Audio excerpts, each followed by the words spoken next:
네, 안녕하십니까. 안녕하십니까. 우선들이 너무너무 반갑습니다. 피로 파괴 쪽에 말씀을 드리겠습니다. 발전기 로타 아시죠? 발전기 로타 돌아가는 회전자의 피로 파괴에 대해서 이렇게 나온 사례가 있는데요. 요거는 그 출전은 발전기 설비의 보수 관리해가지고 화력원자력 일본 쪽에서 나온 건데요. 화력원자력 발전 월간지가 있는데요. 2012년 8월분입니다. 8월달에 나와 있는 내용인데요.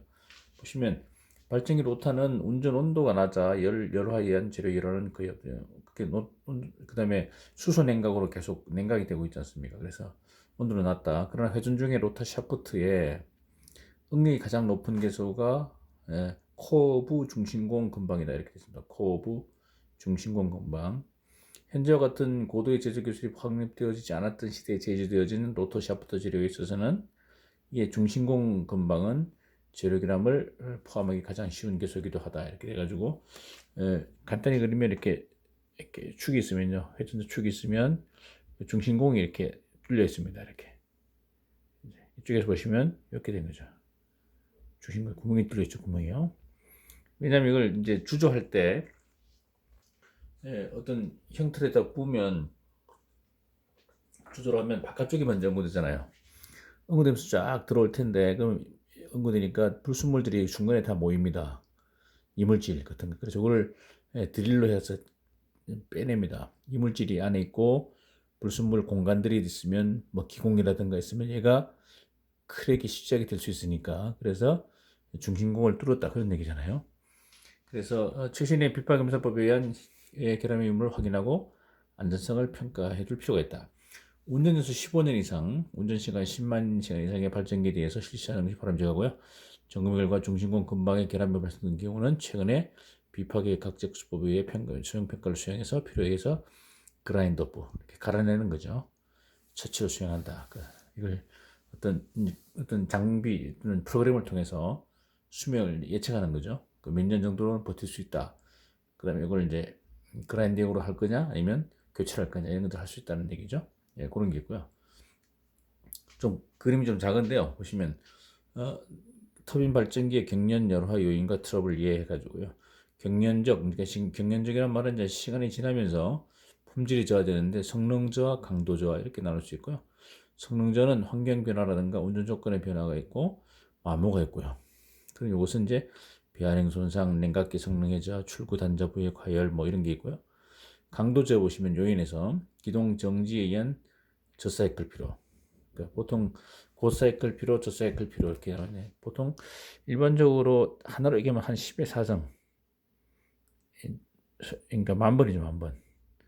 만 번 정도를 보통 하나로 얘기하면 숫자나. 그러나 보통 수십에서 뭐 수만이다 이렇게 하는 경우도 있고요. 수만 번이다. 정확히 이렇게 어떤 범위를 해주는 경우도 있고 한 만 번이라고 하는 경우도 있고 요 이하는 저주기 이상은 고주기 뭐 이렇게 보통 얘기하는 경우도 있습니다. 그래서 한 만 번 정도를 보통 보셔도 될 것 같습니다. 그 다음에 회전 진동에 의한 고사이클 피로. 고사이클은 이제 만 번 이상 그것도 보시면 열 사이클에 의한 피로, 그 다음에 부식, 마모, 이완 등이 있고 예를 들어서 사례를 보시면 샤프트의 파단, 로터 코일 엔드 부용, 엔드링의 파단, 로타 코일의 손상, 로타 코일의 파단 변형, 로타 코일용 터미널 볼트 손상, 층간 단락 접지, 진동 과대, 콜렉터링 손상, 로터 표면 손상, 스테이트 고정자죠. 고정자, 로터는 회전자, 스테이트는 고정자, 철심 담보의 소손, 파손, 스테이트 코일, 코일 골내 절연 손상, 코일 엔드 오브 절연 손상, 상간 절연 손상, 냉각, 물 냉각, 수냉각 부분 이런 등등이 고장 사례로 들어 있습니다. 이런 것들은 참고로 보시면 될 것 같고요. 그다음 샤프트 전월부는 이제 베어링이 들어가는 쪽 이런 것이 전월이죠. 이거 표면을 전월이라고 그러죠. 이렇게 베어링 들어가는 부분 보통 전월부라고 그러는데요. 토크를 전달하는 샤프트 전월부는 기동 정지 반복이나 보호 변동에 의해 기계적 토크와 전기 토크를 받아서 비틀림 피로가 누출된답니다. 그래서 전월부에 비파기 검사를 정기적으로 실시해서 안전성 확인할 필요가 있고요. 밤은 초음파 탐상이나 염색 침투 탐상 시험을 중심으로 수행하고요. 단차 코너부의 응급 집중 계소 근방의 표면 결함에 대해서는 자분 탐상을 수행해서 또한 최근에 비틀림 피로 수명의 평가 시스템이 개발되고 있다 이렇게 나와 있습니다. 그다음에 조금 글자 너무 작은데요. 보시기 좀 힘드시겠죠? 네, 잠깐 보시면 샤프트 코어 치부에 파괴해가지고요. 코어 쪽에 이렇게 치부라 그러는데 치부는 이제 그든 치차, 그러니까 나사 같은 걸 보통 치부라 하잖아요. 근데 뭐 이렇게 생긴 모양이 있어요. 이렇게 이런 게 있는데 이게 유럽에 있어서 샤프트 치부 그 프레팅 필요, 프레팅 풀이라고. 프레팅은 접촉 부식이라 해가지고요. FRE TTING 프레팅 이렇게 보죠. 프레팅 코로전 CO 부르기도 하고요. 알라고 싸게 이거 접촉 부식 기계적인 접촉입니다. 기술이 서로 막 접촉되면 거기서 부식도 일어나고 마모도 일어나고 이렇게 하거든요. 프레팅이 되니까 그쪽에서 피로가 생긴 거예요.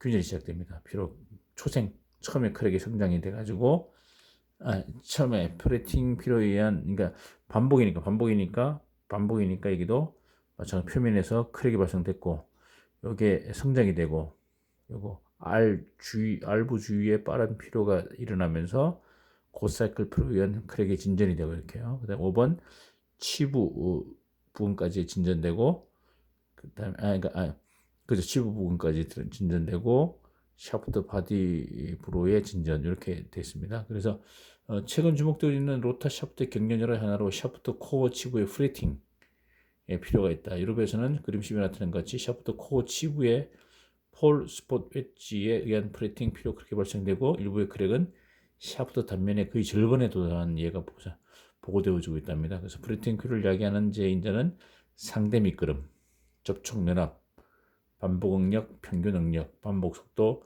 재료의 조합 및 분위기 등 다수가 있고요. 인자 간의 상관성도 복잡하답니다. 그래서 재현 실험이나 해석의 결과 이에 프레팅 피로 크랙은 웨지와 샤프트의 접촉 면함이 비교적 작고 상대 미끄럼의 큰 히트 소크 운전 시에 발생되고요. 면함이 높은 전격 운전 시에 급속 전파되는 것. 발생됐다 급속 전파되는 것. 또 이에 크랙의 발생 전파는 웨지 간의 간섭이 큰 요인이라고 하는 등이 판명됐답니다. 따라서 예방 보존면으로부터 외주부로부터의 촌바 탐상 시험을 수행 또 웨지를 로토 웨지를 분할할 경우에는 로토 웨지 사이를 중심으로 한 자원 탐상 또는 염색 침도 탐상 시험을 수행 건전성을 확인하는 것이 중요하다. 만일 크랙이 확인되는 경우에는 크랙을 그라인드 오프 갈아내는 거죠. 표현을 편하게 탐지한다 이렇게 되어 있습니다. 이런 것도 하나의 프레팅으로 됐다는 거 좀 특이하죠. 접촉 부식 기계적 접촉이죠. 그다음에 로토 웨지가 있어요. 로토 웨지의 형성, 웨지라고 좀 들어보셨을 텐데 이쪽 아래 가공되어 있는데 트윈 발전기 로토 웨지는 회전 중에 로토 코일을 유지하는 중요한 역할을 담당하고 이에 사용 조건도 대단히 가혹한 조건하에 있다는 거죠. 장기간의 기동 정지 반복에 의해서 피로 강도가 저하되어 크랙이 발생되고 이에 크랙이 진전돼서 파손이 일어나는 케이스도 생각되어지는데 또 이상 운전, 불평형 부하 운전, 과외자 운전 등에 의한 온도 상승과 전촉, 이전 금속의 전기 접촉, 전격 부식이 방아쇠가 되어서 촉에 크랙이 발생돼요. 모든 건 표면에 시작되니까 부식도 당연히 부식이 되면 약해지니까 그쪽에서 이제 균열이 시작되는 거죠. 특히 고장력 알루미늄제 로터 웨지는 이러한 운전이 수행되는 경우에는 신중한 점검이 필요하다. 일반적으로 4년마다 로타 인출 시민금 시 외주면에서의 초보 탐정 시험을 수행, 또 정밀 점검, 약 10만 시간 운전 시에는 염색 침투 탐정 시험에 의한 점검을 수행해서 건전성을 확인하는 것이 중요하다. 또한 그림 10에 나타난 같이 코너 R 확대에 의한 응력 집중 완화 책, R을 좀 확대, 크게 하는 것도 항상 집중을 막아주는다는 거 말씀드린 거죠. 예. 자, 그다음에 엔드링이 하나 있고, 엔드링, 리테이닝이라고 부르기도 엔드링으로 이제 자주 얘기하고 있습니다. 이건 이제 하나, 요거는 그 실제 발전기 그렇게 큰 발전기 나가요. 5,000kg짜리, 5메가짜리 한 3, 40년 지는 오래된 겁니다. 그래서 그 엔드링 요거 리테이닝 두 개 양쪽에 들어가고요. 이게 로타입니다. 발전기 로타를 보여주는 그림인데요. 엔드링 재료는 전자적인 이유로부터 비자성 또는 자성제를 사용하고 있는 발전기가 있는데 비자성제의 엔드링 중 1980년까지에 제작되어진 것은 18만간 5크롬의 오스트네트 강이 사용되어지고 이에 비자성 엔드링이 파단 비산된다고 하는 사고가 해외에서 보고되어지고 있으며 원인은 응력 부수균이라고 말하고 있다 이렇게 되어 있습니다. 여기 보시면 이제 엔드링인데 재질이 18만간 5크롬이라고 되어 있습니다. 그다음에 오스트나이트 강, 그다음에 비자성. 오스트나이트는 자석이 붙지 않는다고 말씀드렸죠. 왜냐하면 FCC라 해가지고요. 페라이트 이렇게 생긴 페라이트 BCC는 자석에 붙고요. 왜냐하면 센터에 한 마리가 철이 박혀 있기 때문에 전부 다 이제 나머지 8개가 연결되어 있어가지고 자석이 잘 붙습니다. 철이. 근데 같은 철인데 전에도 말씀드렸지만 우리가 자주 말씀드리죠. 오스트라이트는 중심이 비어 있지 않습니까? 빈 공간 때문에 자상이 끊어집니다. 연결이 안 되고요. 모든 방면으로 다 연결되어 있어야 되는데 여기에 딱 끊어지다 보니까 자석이 안 붙습니다. 이렇게 FCC. 자, 이 비자성이라고 부르는데요. 오스트라이트라고 부르고요. 앞에서도 계속 강의를 드렸는데, 그럼 보면 실용적인 오스트나이트 강 세 가지 있었죠. 우리가 재미있게 말씀드리려고 오삼불고기라고 제가 근데 이거 시험 볼 때 쓰시면 큰일 납니다. 이거 쓰지 마세요. 틀립니다. 이거 떨어집니다. 쓰지 마세요. 오삼. 그러니까 오스네이트 3종 세트다. 세 가지다 해서 오삼불고기 이렇게 말씀드렸죠. 기억나시 1번. 자, 17% 크롬 이상 합금된 데다가 8% 니켈 이상, 17.8 이상, 17.8 다 마찬가지죠. 이게 그 유명한 서스 304, 316 같은 거, 땡땡땡. 이 두 번째. 기억나십니까? 얘는 지금 18만 노크롬입니다. 크롬이 도와주고 니켈이 이제 주 보조입니다. 크롬이 안 도와주고 니켈 혼자 있을 때는 30% 니켈 이상이라고 제가 말씀드렸죠. 전에 말씀. 요거는 인코넬 쪽, 인코넬 600이라든가 690, 가능하면 690 쓰시고요. 세 번째가 10만간 이상에서 10% 만간, 좀 특이한 애죠. 강력한 애입니다. 10%만 들어가도 90% 나머지 탄소광인데 90% 페라이트를 10% 만간이 오스트나이트를 만들어 버립니다. 요게 이제 10% 만간 현장에 쓰시는 게 이제 10% 만간짜리가 있다 이렇게 말씀드렸잖아요. 특별한 이름 없고 고만간강이라 그렇게 보통 우리가 부르죠. 고만간강 10% 이상짜리. 저기 그러면 18만간입니다. 18만간이니까 어떻게 합니까? 이거죠. 18만간이니까 18%니까 만간이니까 당연히 오스트나이트죠. 더하기 5크롬. 자, 크롬이 5%밖에 안 됩니다. 5%면 5놈입니까? 크롬 5% 들어가면 스테인리스는 기준은 뭐예요? 스테인리스 기준이 STS는 12크롬이잖아요. 크롬 이상인데 5크롬. 스테인리스가 아니니까 부식되더라 이거죠. 자, 오스트나이트. 자세히 한번 오스트나이트는 맞아 좋은데 5크롬밖에 안 들어가 있다 보니 너무 아끼다 보니까 부식이 된다는 거죠. 그래서 원인이 응력 부식균열. 인자 응력 받고 부식됐다는 얘기지 않습니까? 그러면 응력 받는 이유는 뭐냐면 이게 억지기움이다 보니까 여기 엔드리 응력을 조립할 때 히팅해서 가열해서 늘린 다음에 집어넣어서 꽉 조입니다. 조으면 얘가 받는 이 표면에서 받는 이 자체가 받는 응력은 인장입니다. 인장. 그러니까 인장 응력 받고요. 더하기 이제 부식된다는 거죠. 이퀄 균열된다. 이게 바로 그 유명한 스트레스, 텐실 스트레스, 코로전, CORROSION, 크래킹. 그래서 그 유명한 SCC다 이렇게 불렀습니다. 응력 부식은 응력이 있어야 되고 인자응력입니다. 근데 수분, 부식이죠. 재질의 조합에 의해서 발생되는 것으로 설치 중이나 정기 점검 중 등의 방습 대책 불충.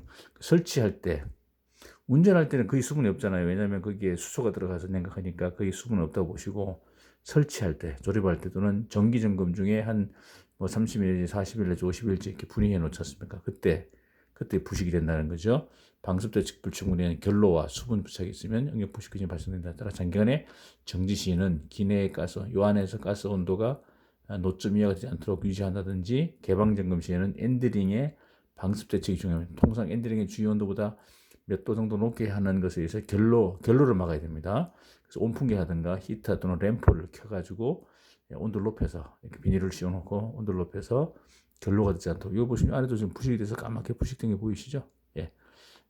또 수송이나 장기 보관시에 건조제를 집어넣어서 상습도를 낮게 유지해서 결로 방지가 필요합니다. 부식되면. 그러니까 크랙이 발생되는 조건, 응력과 부식되면 크랙되는데 응력을 없애든가 부식 없으면은 크랙이 발생한다. 둘 중에 한 마리만 없애도 크랙이 발생 안 되지 않습니까? 둘 다 없으면 좋겠지만, 그럼 이 상황에서는 지금 응력은 없앨 수가 없잖아요. 억지기움이다 보니까. 그래서 예방보존으로서는 오토 회치와 동일하게 정기 점검 시 외표면에서 초음파 탐상 시험과 염색 침수 탐상 시험을 수행. 그러나 내면에 발생된 요 안에 내부에 발생된 결함은 엔드링을 분해하여 상산 점검 수행할 필요가 있다는 거죠. 근본적인 대책으로서는 내 SC 잘 안 일어나는 잘 버티는 18만간 18크롬제의 엔드링으로 교환하는 것이고 현재 국내 모두에 적극적으로 교환해 주고 있다. 아까 보시면 이게 비싼데 사고가 보고되었다 했잖아요. 18만 건 5크롬짜리. 근데 18로 바꾸라는 얘기입니다. 자, 그러면 결국 뭡니까? 18만 건 그대로 쓰고요. 18만 건 쓰시니까 오스트나이트 그대로 유지하고요. 그 다음에 18크롬을 바꾸라는 거죠, 이걸로. 자, 18만 건에 이제 5크롬을 쓰지 말자는 거죠. 이거 쓰지 마시고 이걸 쓰시자는 거잖아요. 자, 차이는 뭡니까? 똑같은 18만 건. 그러니까 10만 건 이상은 오스트나이트고요. 오스트나이트 그대로 썼고 대신 18크롬 스텐에 쓰죠. 스텐. 부식 안 되죠. 부식 안 된다 이거죠. 부식 되는 경우는 있지만 이제 얘보다는 훨씬 안 될 거 아닙니까? 틈부식이 생길 수 있는데 거의 희박하니까 일단 부식 안 되는 걸 보시고 스텐이 하니까 얘 부식 된다는 거잖아요. 스텐 부식되고 얘 부식 안 되고 그래서 18로 바꾸자는 거죠. 5크롬. 그래서 12크롬만 이상돼도 12크롬 이상돼도 스텐에스 스텐인데 왜 이 사람들은 여기서는 왜 18로 바꿨을까? 예, 특별한 이유는 나와 있지 않습니다. 그러나 12크롬보다 18크롬이 더 내시성이 좋습니다. 크롬이 올라갈수록요. 근데 제가 이제 좀 농담비서 18 넣으면 이게 좀 잠깐 욕할 것 같은데 뭡니까? 이게 현장에 잊어버리지 말라. 계속 18 하면서 이렇게 욕하는 게 아닙니다. 그래서 이게 잊어버리지 말고 현장에서 요거 항상 기억해 두십시오. 요거 혹시나 현재도 요걸 쓰고 계신 분 요거 혹시 써보고 계신 곳이 있으면 반드시 빨리 바꿔요. 빨리요. 왜냐하면 이게 응력 부식균열 균열을 우리가 비파염소를 찾으면 좋은데 찾지 못하고 운전하다가 뭡니까? 파단 비싼 데입니다. 이 돌다가 3600이 돌다가 이 터지면 어떻게 됩니까? 이거 발전기에서 다 그냥 폭발 때는 똑같죠. 큰일 나죠. 그래서 이런 사고가 있다는 게 나왔으니까 그래서 부식을 여기서 뭡니까? 결국 18만 건 18 그러면 응력은 놔두고 이걸 없애버린 거죠. 이건 놔두고 그럼 이게 안 생긴다는 얘기지 않습니까?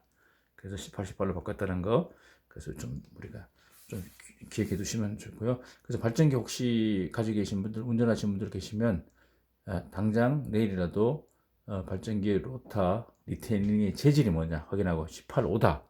그럼 다음 전기시는 빨리 구입해서 18로 반드시 바꾸시도록. 예.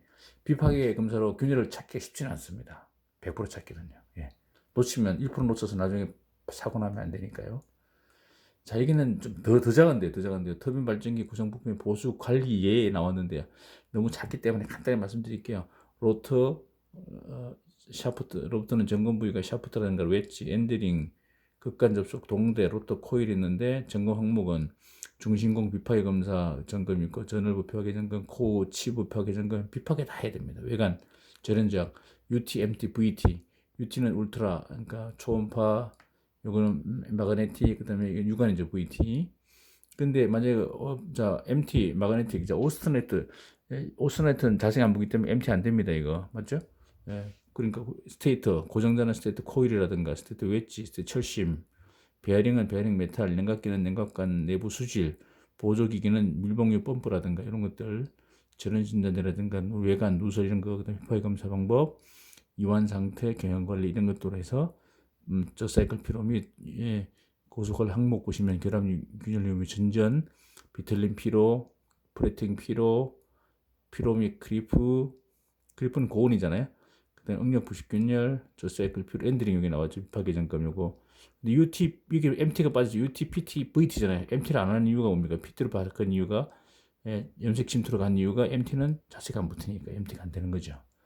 중심 BS니까요. 그렇게 좀 보시면 될 것 같습니다. 네, 감사합니다.